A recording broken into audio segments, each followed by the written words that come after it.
Fala, e aí, beleza? Forte abraço, mais uma vez, muito obrigado a você que retorna ao canal, você que está chegando pela primeira vez ou ainda não se inscreveu, não perca tempo, inscreva-se e assinale o sininho de notificação. Se você quiser me seguir nas redes sociais, ó, o link está na descrição do vídeo, já chega deixando aquele like, afinal de contas o seu joinha é muito importante para os nossos vídeos. Este que é mais um quadro Tudo sobre Flamengo, falando mais uma vez diretamente aqui do Ninho do Urubu, em Vargem Grande, zona oeste do Rio de Janeiro, centro de treinamento Jorge Elal. Olha a moral, hein? Olha só o trabalho que a gente está tendo para levar a você sempre a melhor qualidade. Então, dá aquela moral, assista ao vídeo até o final, e se você discordar de algo que eu disser ou tiver algo a acrescentar, você pode deixar o seu comentário aqui abaixo. Mais cedo aconteceu a apresentação oficial do atacante Pedro, aqui no Ninho do Urubu, na sala de imprensa Vitorino Sherman. Jogador que foi contratado por empréstimo à Fiorentina da Itália, fica até o fim do ano com um valor fixado em 11 milhões de euros, caso o Flamengo queira ficar com o jogador em definitivo. Ele que já desde o início da semana tem treinado com os outros 5 reforços contratados para a equipe principal, o atacante Pedro Rocha, o zagueiro Gustavo Henrique, o atacante Michael e ainda o volante Thiago Maia, todos já apresentados. Só faltava para completar o quinteto justamente Pedro, que chegou muito feliz, ele que também torcedor de carteirinha do Flamengo, passou pelas categorias de base do clube, mas acabou dispensado, foi parar no Vale das Laranjeiras em Xerém, onde foi revelado pelo Fluminense. O Flamengo havia tentado o jogador no ano passado, em junho, justamente a pedido do técnico Jorge Jesus, que ao chegar no Flamengo constatou que não havia um centroavante clássico como aquele que gosta o treinador português. O Flamengo tentou a contratação do atleta, mas o presidente do Fluminense, Mário Bittencourt, sequer abriu negociação. Então, posteriormente, ele foi negociado em agosto com a Fiorentina e agora o Flamengo, jogador foi pouco aproveitado no clube italiano e tem a possibilidade de reencontrar o seu melhor futebol dos tempos de Laranjeiras, agora vestindo o manto sagrado rubro-negro. E sendo bastante simpático com todos os jornalistas, o que não poderia deixar de ser, apesar de não ser um jogador irreverente, um jogador expansivo, como é o caso do Gabigol, por exemplo, do Gabriel Barbosa, mas é uma pessoa muito simpática, né? Estava acompanhado de sua namorada, de seus pais, também estavam acompanhando ali ao lado dos repórteres no auditório a participação do jogador em sua apresentação oficial. Mas para mim o mais importante para a torcida do Flamengo, com certeza, foi o fato de que ele confirmou que se tiver Fla-Flu, vai jogar. E se jogar e fizer gol, vai comemorar. Não tem essa não. Falou, inclusive, ao longo de sua apresentação, de sua coletiva, com muito respeito de seu ex-clube, do clube que o projetou para o futebol, mas deixou muito claro que é sim torcedor do Flamengo, está realizando o sonho de retornar ao rubro-negro e agora não vai perder a oportunidade de também extravasar, além de honrar, né, a camisa do clube, que vai pagar o seu salário integralmente ao longo da temporada, também vai extravasar o seu lado torcedor. Então, um jogador que também deixou muito bem claro que está à disposição com relação à possível disputa. A gente sabe que tem a situação que envolve o Gabigol, ele está chegando para somar, falou com muita humildade, até pelo fato de ter sido mencionado durante a coletiva, de que ele é um jogador cujas características agradam muito o técnico Jorge Jesus, que foi inclusive pelo fato de o português ter pedido um jogador com suas características, que o Flamengo foi atrás da sua contratação em junho e retornou a carga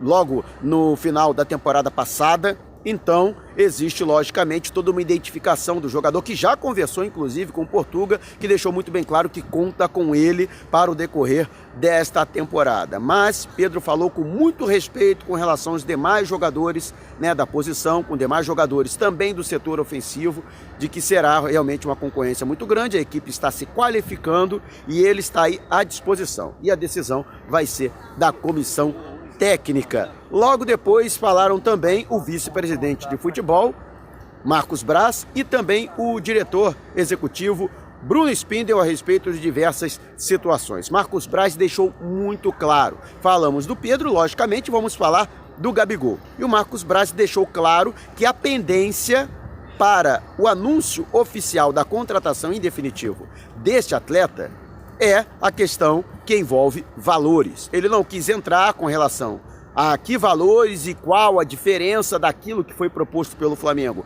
e daquilo que está sendo exigido pela Inter de Milão, mas a gente traz aqui para você, não tem problema nenhum. A Inter de Milão quer não somente o pagamento de 80% dos direitos, quer vender integralmente os direitos econômicos do atleta, mas apesar de querer vender integralmente, quer aí uma parcela de uma transferência futura, 10 ou 5%, de uma transferência futura do Gabriel Barbosa, caso ele deixe o Flamengo antes do fim de seu contrato. O Flamengo que propôs 4 anos de contrato para o jogador, ou seja, até 31 de dezembro de 2023. A situação da Inter é a seguinte, então, quer a integralidade. O Flamengo ofereceu 16 milhões por 80%, então a Inter entende que por uma regra de 3 básica, o Flamengo tem que pagar 20 milhões pelos 100%. Não é bem assim, o Flamengo não está disposto a chegar a este montante. A proposta do Flamengo foi 16 milhões de euros pela integralidade e mais bônus dependendo do desempenho do atleta em sua primeira temporada. Se, por exemplo, ele repetir o que fez no ano passado pelo Flamengo, a Inter de Milão teria direito de receber mais 3 milhões de euros, né? Dependendo do número de gols marcados, dependendo do número de minutos em campo, do número de partidas disputadas e se ele não for expulso ao longo da temporada.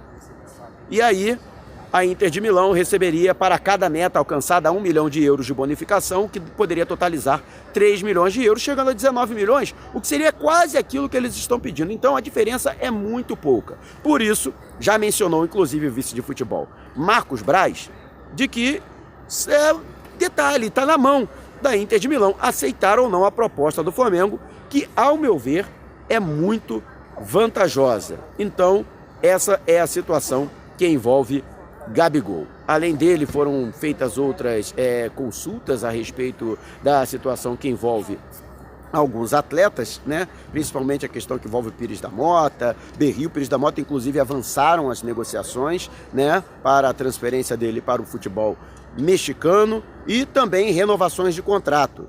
Marcos Braz se mostrou muito otimista com as conversas envolvendo o Diego Alves, né, o goleiro cujo contrato vai até 31 de dezembro, o mesmo acontecendo com o René, e o Bruno Spindel também informou que não deve haver qualquer tipo de empecilho para a prorrogação do contrato destes dois jogadores. Não deram detalhes, né, de quanto tempo vai ser de prorrogação, se haverá, por exemplo, um aumento salarial, se haverá aumento de multa rescisória, mas fato é que já estão muito próximos de um entendimento.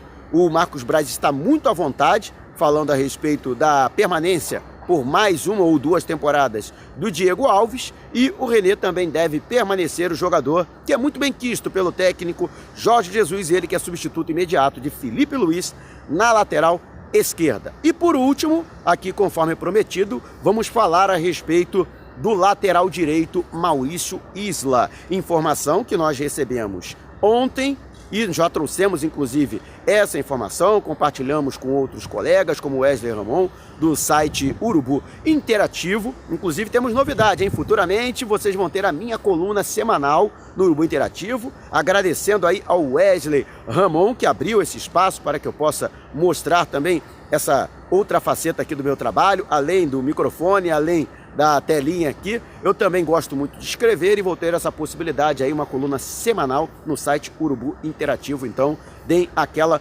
moral. Então Maurício Isla, lateral direito, ele que atualmente está no Fenerbahçe da Turquia, tem contrato até 30 de junho de 2020, até 30 de junho deste ano, ou seja, já está em um estágio onde pode assinar um pré-contrato com qualquer outra equipe do mundo. E os representantes do jogador entraram em contato com o Flamengo para saber se há interesse, até porque chegou ao conhecimento desses representantes de que o Flamengo está procurando um lateral direito. Muito embora o discurso do Marcos Braz, alinhado ao Bruno Spindel, é de que o Flamengo está satisfeito com os jogadores atualmente disponíveis para a posição. O Flamengo negociou por empréstimo o Rodinei ao Internacional. Rafinha é o titular da posição, o substituto imediato seria o João Lucas, mas o Mateuzinho vem atuando muito bem, fez 2 boas partidas na equipe alternativa do Flamengo, que está disputando a Taça Guanabara, primeiro turno, do Campeonato Estadual do Rio de Janeiro, mas muitos torcedores pedem a contratação de um lateral direito. O Guga foi oferecido, Orejuela, o Flamengo chegou a conversar com o Cruzeiro, mas o jogador foi parar no Grêmio de Futebol Porto Alegrense. O William, atualmente no Wolfsburg, revelado pelo Internacional, era um jogador que agradava também, mas o clube alemão não quer cedê-lo por empréstimo. Se alguém quiser tirar o jogador do futebol alemão, terá que fazê-lo arcando com um valor, fazendo uma proposta para uma contratação em definitivo. Por isso o Flamengo acabou recuando, e o Maurício Isla poderia ser aí uma possibilidade, né, de um aporte no meio do ano, já que o atleta tem vínculo ainda com o Fenerbahçe, e o Flamengo, se quisesse tirá-lo, né, do Fenerbahçe de maneira imediata, teria que compensar aí, pelo menos foi a apuração que eu fiz. O Fenerbahçe até aceita liberá-lo, até porque ele não está sendo muito aproveitado, e também porque foi uma contratação a custo zero, né? Ele foi contratado do Cagliari, da Itália, né, a custo zero nessa transferência com o clube turco. Então 1 milhão de euros seria o suficiente para tirá-lo hoje do Fenerbahçe, o que dá em reais, né, no câmbio atual, 4 milhões e 600 mil reais, o que não seria problema para o Flamengo. Mas, pelo que eu posso inclusive trazer para vocês de informação, é que no momento ainda não há negociação em andamento, até porque todos os nomes que são oferecidos ao Flamengo e que chegam ao departamento de futebol são levados ao técnico Jorge Jesus para que esses nomes sejam avaliados. Então o nome de Maurício Isla também será levado ao português para ser avaliado. Para quem não conhece Maurício Isla, vou trazer aqui algumas informações para vocês. O jogador completa 32 anos no dia 12 de junho, né? Então ele é de 12 de junho de 1988. Ele que logo aos 18 anos já saiu da Universidade Católica, já tinha 1 ano e meio no elenco profissional. Ele que subiu ainda muito novo, né? E fez uma transferência para a Udinese, da Itália. Udinese, onde o Galinho Zico atuou. Ele fez muito sucesso, foi titular absoluto, ficou 5 temporadas no clube italiano e depois fez uma transferência muito vultosa para o futebol chileno. Por 14 milhões de euros, a Juventus, a Vecchia Senhora, tirou o jogador da Udinese. Ele ainda foi emprestado para alguns outros clubes, o Queen's Park Rangers, por exemplo. Ele chegou a atuar por esta equipe, retornando à Juventus, mas aquelas idas e vindas, não conseguia se firmar no clube italiano. E aí, em 2017, ele foi adquirido pelo Cagliari por 4 milhões de euros. Foi cedido pela Juventus para o Cagliari por 4 milhões de euros, mas também não conseguiu se firmar, não fez sucesso, né? E por isso o Cagliari, até pelo alto salário do jogador, o liberou sem ônus para o Fenerbahçe da Turquia, onde desde o ano passado ele está atuando, mas também não tem sido muito aproveitado, pelo menos pelos dados que foram colhidos pela internet. 12 partidas apenas, né, em metade de uma temporada europeia, o que particularmente eu acho muito pouco. Ou seja, já 2 temporadas ele não vive o melhor de sua carreira, mas é um jogador de seleção, foi titular da seleção chilena em 2010 e 2014 nas Copas do Mundo da África do Sul e do Brasil, respectivamente, e foi campeão das Copas Américas de 2015, esta Copa América sediada no Chile, ganhou em casa, e também na Copa América Centenário, que foi realizada nos Estados Unidos, em todas essas 2 oportunidades como titular da posição. Ou seja, um jogador que tem um lastro aí, mais de 100 jogos pela seleção chilena. Ele alia combatividade a uma facilidade para chegar na frente, cruza muito bem, né? E não é muito afeito aos gols, mas tem facilidade sim de chegar na frente. Outra, é um jogador versátil, também pode ser aproveitado na meia direita ou então na condição de volante, ali completando o setor pelo lado direito. Um jogador versátil, como gosta o técnico Jorge Jesus. Beleza? Agradeço enormemente você ter acompanhado o meu vídeo até aqui. Peço que você não saia sem antes deixar o seu like, afinal de contas o seu joinha é muito importante para este vídeo. Se quiser deixar aqui o seu comentário, é só preencher aqui abaixo. Se quiser me seguir nas redes sociais, o link está na descrição do vídeo, ó. Não esqueça, se você ainda não se inscreveu, não perca tempo. Inscreva-se e assinale o sininho de notificação. Eu vou ficando por aqui, mas você pode me reencontrar em algum outro vídeo aqui mesmo do canal. Combinado? Forte abraço!